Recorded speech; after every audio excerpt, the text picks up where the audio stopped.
welcome all the students in our YouTube channel Physics by Chauhan. Today we are going to discuss about electric charges and properties of electric charges. Listen, electric charge means a fundamental particle which can either produce electric force or which can be affected by electric field, which can produce electric field or which can exert electric force, any other charge, that is known as electric charge. These are fundamental particles of nature. These are represented by small q or capital Q.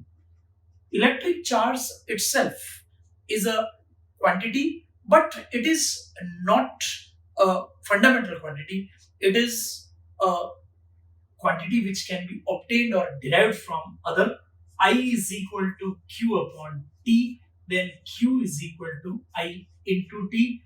That's why it is derived quantity, derived from current and time, which both are fundamental quantities.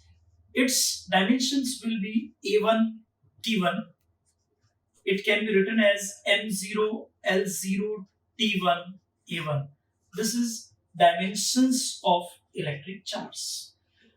As you have studied in 11th standard, dimension means which shows the dependence of the quantities by which it is obtained. It is Q. It is a scalar quantity. It is not a vector. It does not need any direction. Now, what about its unit? SI unit of electric charge.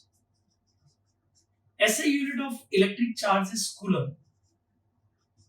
Other units are electrostatic unit, electromagnetic unit, state coulomb, Franklin, and Faraday.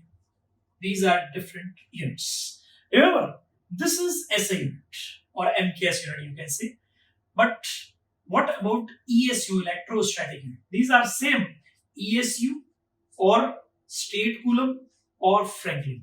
These all are same. That means 1 ESU is equal to 1 state coulomb is equal to 1 Franklin. Remember.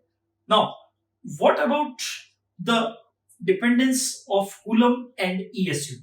1 coulomb is equal to 3 into 10 to the power 9 ESU. Remember, students, 1 coulomb is equal to 3 into 10 to the power 9 ESU. What about 1 EMU? It is 3 into 10 to the power 10 ESU or 10 coulomb. 1 EMU means 10 coulomb.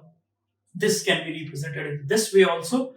And what about Faraday? 1 Faraday is equal to 96500 coulomb. You have to learn these all relations. What about coulomb and ESU? What about EMU and ESU? What about Faraday and coulomb?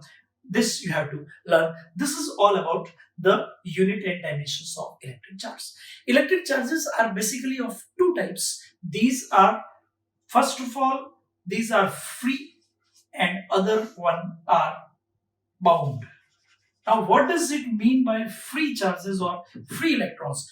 Those charges or electrons which exist in the outermost orbits are free. These can move freely throughout the lattice structure. So these are free electrons and free charges. These are responsible for bond formation as well as electrical conduction.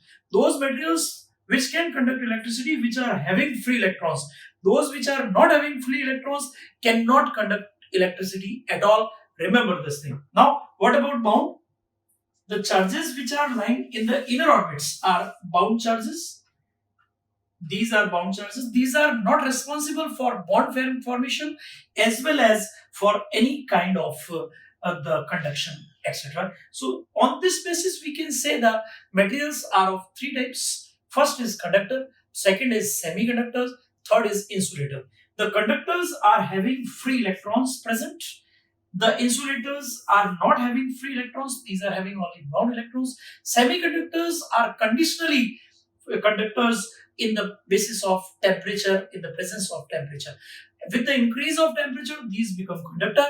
With the decrease of temperature, these become insulator. So we can say that materials are of three types. Three types.